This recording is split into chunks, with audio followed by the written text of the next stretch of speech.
હાઈસ્કૂલને જ હોસ્પિટલમાં ફેરવવી પડી. સાંભળીને તમને આશ્ચર્ય થશે પણ આવું કંઈક બન્યું હતું ધોળકાના કૌકા ગામે, જ્યાં વહોરા મુસ્લિમ સમાજના લગ્ન પ્રસંગમાં પરંપરાગત સામસામે મીઠાઈ ખવડાવવાની રસમ હતી અને મીઠાઈ ખાધા બાદ એક બાદ એક અનેક લોકોની તબિયત લથડી હતી.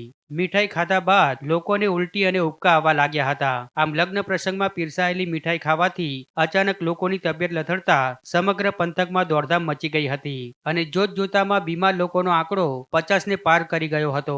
પરિસ્થિતિ એટલી ગંભીર બની કે તાત્કાલિક ધોળકા અને વટામણ સહિતના વિસ્તારોમાંથી 5 જેટલી 108 એમ્બ્યુલન્સ ઘટના સ્થળે બોલાવી પડી હતી. દર્દીઓની સંખ્યા વધારે હોવાથી ગામની નૂર હાઈસ્કૂલ ખાતે જ તમામ લોકોને ખસેડવામાં આવ્યા હતા અને ત્યાં જ કામચલાઉ હોસ્પિટલ જેવું વાતાવરણ ઊભું કરી સારવાર શરૂ કરી દેવામાં આવી હતી. જે પૈકી 5 લોકોની હાલત વધુ નાજુક જણાતા તેમને તાત્કાલિક ધોળકાની હોસ્પિટલમાં રિફર કરવામાં આવ્યા હતા. આમ મીઠાઈ ખાવાથી ફૂડ પોઈઝનિંગ થયું હોવાની પ્રાથમિક આશંકા છે.